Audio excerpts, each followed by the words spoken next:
Hello hi friends, ನಾನು ನಿಮ್ಮ ಭಾಗ್ಯ simple life ಚಾನಲ್ಗೆ ತಮಗೆಲ್ಲರಿಗೂ ಸ್ವಾಗತ. ನಾನು ಚೆನ್ನಾಗಿದ್ದೀನಿ, ನೀವೆಲ್ಲರೂ ಚೆನ್ನಾಗಿದ್ದೀರಂತ ಭಾವಿಸ್ತಾನೆ ಈ ನನ್ನ ವ್ಲಾಗನ್ನು ಸ್ಟಾರ್ಟ್ ಮಾಡ್ತೀನಿ. ಇವತ್ತು ನಮ್ಮ ಮೂರು ಜಾತ್ರೆಗೆ ಬಂದೀವಿ ನೋಡ್ರಿ. ನಮ್ಮ ಮೂರು ಜಾತ್ರೆಗೆ ಬಂದು ಭಾಳಷ್ಟು ಖುಷಿಯಾಗಿದ್ರಿ ನನಗಂತರೂ. ನಮ್ಮ ಮೂರು ಜಾತ್ರೆ ಒಳಗೆ ಏನು ವಿಶೇಷತೆ ಅಂತಂದ್ರೆ ಮದ್ದು ಹಾರಿಸ್ತಾರೆ. ಇಲ್ಲಿ ಸ್ಪೆಷಲ್ಲಾಗಿ ಮದ್ದು ಹಾರಿಸೋರನ್ನ ಸೊಲಾಪುರದಿಂದ ಕರೆಸ್ತಾರೆ ರೀ.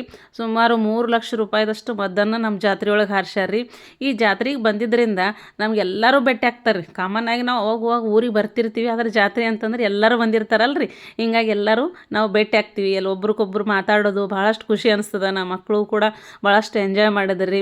ಇವ್ರ ದೊಡ್ಡಮ್ಮ, ಇವ್ರ ಚಿಕ್ಕಮ್ಮ, ಇವ್ರ ಮಾಮ, ಇವ್ರ ಅತ್ತಿ ಅನ್ನೋದಂತ ನಮ್ದು ಏನು ಖಾನ್ದಾನ ಅದಲ್ಲ, ಎಲ್ಲರೂ ಒಂಥರ ವಿಶೇಷತೆ ರೀ. ಎಲ್ಲರೂ ಭೇಟಿ ಆಗ್ತೀವಿ, ಎಲ್ಲರೂ ಮಾತಾಡ್ಕೊತೀವಿ, ಭಾಳಷ್ಟು ಖುಷಿ ಅನಿಸ್ತದೆ ರೀ. ನಮ್ಮ ತಂಗಿರಿ ಈಗ ಬಿಜಾಪುರದಿಂದ ಈಗ ಬೆಳಿಗ್ಗೆ ಬಂದಳ್ರಿ. ಇವಾಗ ಬಂದ ತಕ್ಷಣ ಆಮೇಲೆ ನಾವೆಲ್ಲರೂ ರೆಡಿಯಾಗಿ ಜಾತ್ರೆಗೆ ಹೋಗ್ತೀರಿ. ಮನೆಯಾಗ ಹೋಳ್ಗೆ ನೈವೇದ್ಯ ಮಾಡಿಕೊಂಡು ನಗಾರಿ ಬಾರಿಸ್ಕೊತ ಜಾತ್ರೆಗೆ ಹೋಗೋದು ನಮ್ಮದು ಒಂದು ಸಂಪ್ರದಾಯ ಅದ ರೀ. ನಮ್ಮ ಹಿರಿಯರು ತಾತ ಮುತ್ತಾತ ಎಲ್ಲರೂ ಸೇರಿ ಮೊದಲು ಏನು ಮಾಡ್ತಿದ್ರಿ, ಎತ್ತಿನ ಮ್ಯಾಗ ನಗಾರಿಯನ್ನು ಇಟ್ಕೊಂಡು ಬಾರಿಸ್ಕೊಂಡು ಹೋಗ್ತಿದ್ರಿ. ಆದರೆ ಇವಾಗ ಎತ್ತು ಸಂಖ್ಯೆ ಕಡಿಮೆ ಆಗ್ಯದ್ರಿ. ಹೀಗಾಗಿ ಏನು ಮಾಡ್ತಾರೆ ರೀ, ಮನುಷ್ಯರೇ ಹತ್ಕೊಂಡು ಅದನ್ನು ಬಾರಿಸ್ಕೊಂಡು ಹೋಗುವಂಥ ಸಂಪ್ರದಾಯ ಇನ್ನೂ ಕೂಡ ನಮ್ಮ ಊರಲ್ಲಿ ಉಳ್ದದ ನೋಡ್ರಿ. ಈಗ ಎಲ್ಲರೂ ಸೇರಿ ಅದು ನೈವೇದ್ಯನ ತೆಗೆದುಕೊಂಡು ದೇವಸ್ಥಾನಕ್ಕೆ ಹೋಗೋಣ ಬರ್ರಿ. ಇವ್ರು ನಮ್ಮ ಕಾಕಾರಿ, ಯಾವುದೇ ಕೆಲಸ ಜಲ್ದಿ ಆಗಬೇಕು, ಬೇಗ ಆಗಬೇಕು, ಕರೆಕ್ಟ್ ಟೈಮಿಗೆ ಹೋಗ್ಬೇಕು ಅನ್ನೋದು ಅವ್ರದ್ದು ಒಂದು ತತ್ವ ರೀ. ಹಿಂಗಾಗಿ ಜಲ್ದಿ ಹೋಗ್ರಿ ಅಂದಿದ್ದಕ್ಕೆ ನಾವು ಈಗ ಆದಷ್ಟು ವೇಗವಾಗಿ ನಾವು ಜಾತ್ರೆ ಕಡೆ ಹೊಂಟೀವಿ ನೋಡ್ರಿ.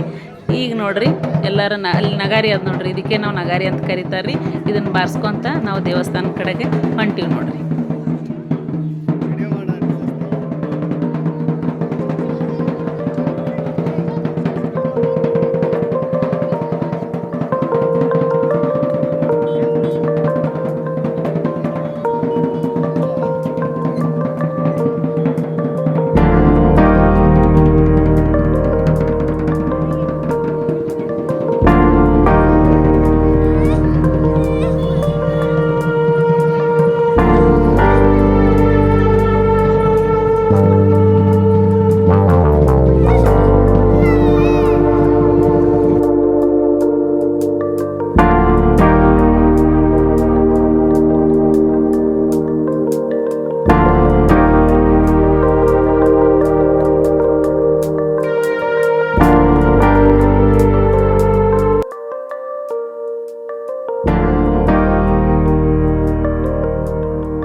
ಈಗ ನಾವು ಶಿವರಾಯನ ಗುಡಿಗೆ ಬಂದೀವಿ ನೋಡ್ರಿ.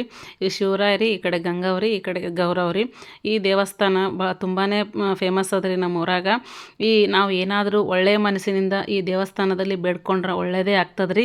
ಹೀಗಾಗಿ ನಾವು ಈ ದೇವರಿಗೆ ತುಂಬಾ ನಡ್ಕೊತಾರೆ ನಮ್ಮ ಊರಾಗ ಎಲ್ಲರೂ. ಇಲ್ಲಿ ನೋಡ್ರಿ ನಮ್ಮ ಮನೆಯವರ ನಮ್ಮ ಬಂಧು ಬಳಗದವ್ರು ಎಲ್ಲರೂ ನೈವೇದ್ಯನ ಮಾಡ್ಕೊಂಡು ಇಟ್ಕೊಂಡು ಎಲ್ಲರೂ ಒಂದು ತಟ್ಟೆಯಲ್ಲಿ ಇಟ್ಕೊಂಡು ಆಮೇಲೆ ನೈವೇದ್ಯನ ಕೊಡ್ತಾರೆ. ಎಲ್ಲರೂ ಸೇರಿ ಒಂದೇ ತಟ್ಟೆಯಲ್ಲಿ ನೈವೇದ್ಯನ ಇಡ್ತಾರೆ. ಇಟ್ಟು ಆಮೇಲೆ ದೇವಸ್ಥಾನದೊಳಗೆ ಹೋಗಿ ಎಲ್ಲ ತೆಂಗಿನಕಾಯಿ ನೈವೇದ್ಯನ ಕೊಟ್ಟು ಆಶೀರ್ವಾದವನ್ನು ಪಡ್ಕೊಂಡು ವಾಪಸ್ ಬರ್ತಾರೆ ರೀ. ಆಮೇಲೆ ಈಗ ನೋಡ್ರಿ, ಈ ರೀತಿಯ ನಾವು ಎಲ್ಲರೂ ಜಾತ್ರೆಗಳಿಗೆ ಹೋಗೋದ್ರಿಂದ ಎಲ್ಲರೂ ಭೇಟಿ ಆಗ್ತೀವಿ ರೀ. ಇಲ್ಲಿ ಏನಂದ್ರೆ ಇವ್ರು ಇಷ್ಟು ನಮ್ಮ ಬಂದು ಬಳದ್ರು, ಒಬ್ರು ಕಾಕನ ಮಕ್ಕಳಾದ್ರೆ, ಒಬ್ಬರು ಮಾಮನ ಮಕ್ಕಳು, ಮಾಮಿ, ಇವ್ರು ನಮ್ಮ ತಂಗಿ ನೋಡ್ರಿ, ತಂಗಿ ಮಗ ರೀ. ಹಾಯ್ ಮಾಡಕತ್ತಾನ ನೋಡ್ರಿ ನಿಮಗೆಲ್ಲರಿಗೂ. ಇವರೆಲ್ಲ ನಮ್ಮ ತಂಗಿಗಳ್ರಿ, ನಮ್ಮ ಮಾಮನ ಹೆಂಡತಿ, ಇವ್ರ ತಮ್ಮ ರೀ. ಹಿಂಗಾಗಿ ಎಲ್ಲರೂ ಬರೋದ್ರಿಂದ ಒಂದು ವಿಶೇಷತೆ, ನಾವೆಲ್ಲರೂ ಕೂಡಿ ಮಾತಾಡೋದು ಒಂಥರ ಏನೋ ಒಂದು ವಿಶೇಷತೆ ರೀ. ನನಗಂತೂ ತುಂಬಾ ಖುಷಿ ಆಯ್ತು ರೀ ವರ್ಷ ಜಾತ್ರೆಗೆ ಹೋಗಿದ್ದು. ಇದು ನಮ್ಮ ಗುಡಿ ನೋಡಿರಿ, ಶಿವರಾಯ ಮುತ್ಯನ ಗುಡಿ ಅಂತೀನಲ್ರಿ, ಇದೇ ರೀ. ಕಟ್ಟಡದ ಹಂತದಾಗ ಆದ್ರಿ ಊರಿನವರೆಲ್ಲರೂ ಸೇರಿ ಬಹಳಷ್ಟು ಅದ್ಧೂರಿಯಾಗಿ ಗುಡಿಯನ್ನು ನಿರ್ಮಾಣ ಮಾಡಕತ್ತಾರ್ರಿ. ಇನ್ನು ಯಶಸ್ವಿಯಾಗಿ ಈ ಗುಡಿ ಉದ್ಘಾಟನೆ ಆಗಲಿ ಅಂತ ನಾನು ಶುಭ ಹಾರೈಸ್ತೀನಿ ರೀ.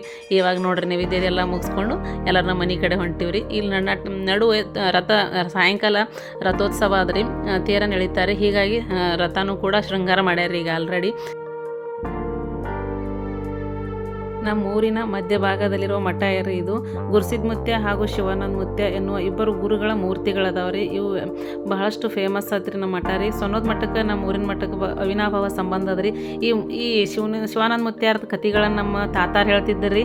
ಅವ್ರು ಏನಂತಿದ್ರು ಅದು ಅವಾಗಿನ ಕಾಲದಾಗ ನಡೀತಿತ್ತು. ಒಂದೇಳೆ ಭಕ್ತರು ಪ್ರಸಾದಕ್ಕೆ ಬಂದಿದ್ರೆ ಪ್ರಸಾದ ಇಲ್ಲ ಅಂತಂದರೂ ಕೂಡ ಅಲ್ಲಿ ಐತ್ ಹೋಗಪ್ಪ ನೋಡಿ ಹೋಗಂದ್ರೆ ವಾಪಸ್ಸು ಪ್ರಸಾದ ಬೆಳೀತಿತ್ತು ಅನ್ನುವಂಥ ಒಂದು ಕಥೆಗಳನ್ನ ಮುತ್ಯಾರ ಅಷ್ಟು ಒಂದು ಫೇಮಸ್ ಮಠ ರೀ ಇದು. ಇಲ್ಲಿ ನೋಡ್ರಿ ನನ್ನ ಮಗಳು ಸಾಯಂಕಾಲ ಇನ್ನು ರಥೋತ್ಸವಕ್ಕೆ ಹೋಗ್ಬೇಕಲ್ರಿ, ರಥ ತೇರ ಎಳಿತದಲ್ರಿ, ಅದಕ್ಕಾಗಿ ನನ್ನ ಮಗಳು ರಂಗೋಲಿ ಹಾಕಕತ್ತಾಳ ನೋಡ್ರಿ.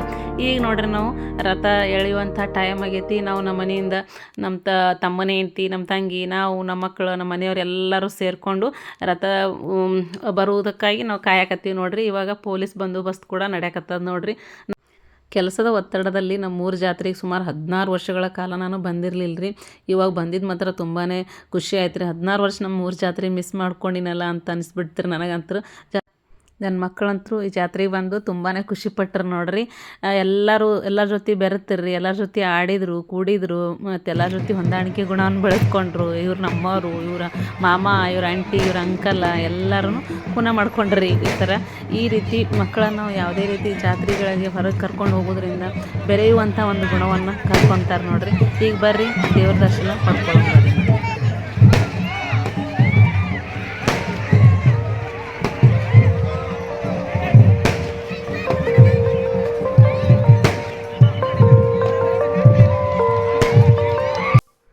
ತೇರು ಮುಗಿಸ್ಕೊಂಡು ಬಂದೀವಿ ನೋಡ್ರಿ.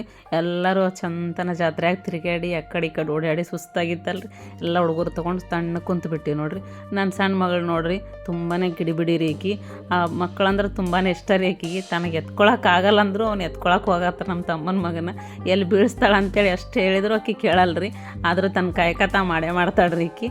ನೋಡ್ರಿ ಹೆಂಗೆ ಮಾಡಕತ್ತಾಳೆ ನೋಡ್ರಿ, ನೀವೇ ನೋಡ್ರಿ.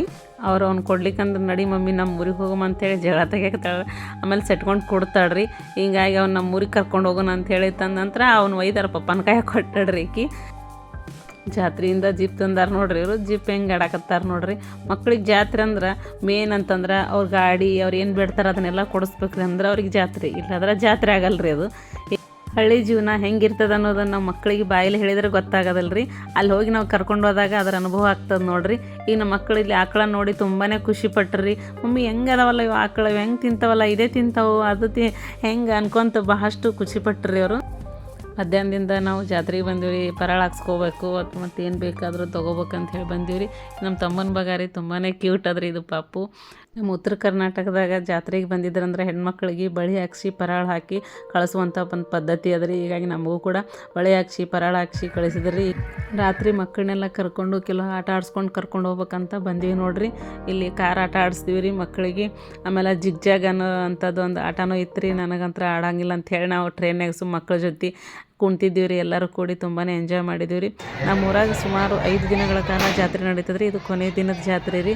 ಇಲ್ಲಿ ಮದ್ದು ಹಾರಿಸುವ ಕಾರ್ಯಕ್ರಮ ನಮ್ಮ ಊರಾಗ ತುಂಬಾ ಫೇಮಸ್ ರೀ. ಮದ್ದನ್ನು ಹಾರಿಸುವ ಸಲುವಾಗಿ ಸ್ಪೆಷಲ್ಲಾಗಿ ಸೊಲ್ಲಾಪುರದಿಂದ ಕರೆಸ್ತಾರೆ ಅವ್ರಿಗೆ ಮದ್ದನ್ನು ಹಾರಿಸುವವರನ್ನು.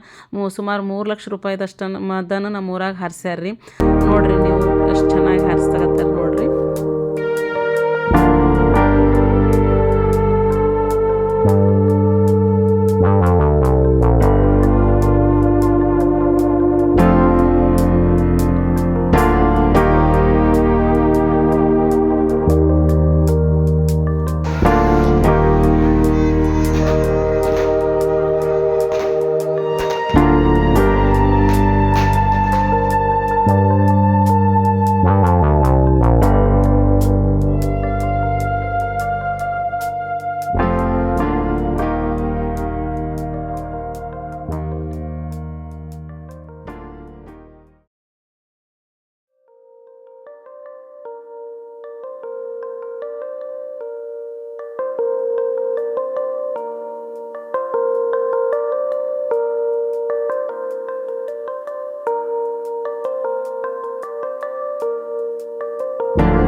ನಮ್ಮೂರ ಜಾತ್ರೆ ಕೊನೆ ಕಾರ್ಯಕ್ರಮ ರೀ ದೇವ್ರ ಬಳಿಗೆ ಹೋಗೋದಂತಾರ್ರಿ.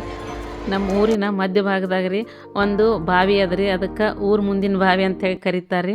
ಅಲ್ಲಿ ಎಲ್ಲ ದೇವರುಗಳನ್ನು ತರ್ತಾರೆ ರೀ. ತಂದು ಪ್ರತಿಯೊಂದು ದೇವರಿಗೂ ಪೂಜೆಯನ್ನು ಮಾಡ್ತಾರೆ ರೀ. ಮಂಗಳಾರತಿ ಮಾಡಿ ಒಂದೊಂದಾಗಿ ಮೊದಲು ಬಸವಣ್ಣ, ಗೌರವ್ವ, ಗಂಗವ್ವ ಮತ್ತು ಶಿವರಾಯ ಎಲ್ಲ ಒಬ್ಬೊಬ್ಬೊಂದು ದೇವರನ್ನು ತಂದು ಮಧ್ಯಭಾಗದಲ್ಲಿ ದೇವರುಗಳನ್ನು ವಿಸರ್ಜನೆ ಮಾಡ್ತಾರೆ. ನೀವು ಕೂಡ ನೋಡಿರಿ. ಬಾವಿಯ ಸುತ್ತಮುತ್ತ ಊರಿನ ಜನ ಎಲ್ಲ ನಿಂತಿರ್ತಾರೆ. ಆಮೇಲೆ ಅವರೆಲ್ಲ ದೀಪ ಹಚ್ಚಿ ದೇವರಿಗೆ ಪ್ರಾರ್ಥನೆಯನ್ನು ಕೂಡ ಮಾಡ್ತಾ ಇರ್ತಾರೆ. ಇದು ಹೊಳೆಗೆ ಹೋಗುವ ಕಾರ್ಯಕ್ರಮ ರೀ. ಇದು ಕೊನೆಯ ಕಾರ್ಯಕ್ರಮ ಆಗಿದೆ ರೀ. ಈ ವಿಡಿಯೋ ನಿಮಗೆ ಇಷ್ಟ ಆಗಿತ್ತಂದ್ರೆ ಶೇರ್ ಮಾಡಿರಿ, ಸಬ್ಸ್ಕ್ರೈಬ್ ಮಾಡಿರಿ ಹಾಗೂ ಕಮೆಂಟ್ ಮಾಡಿರಿ.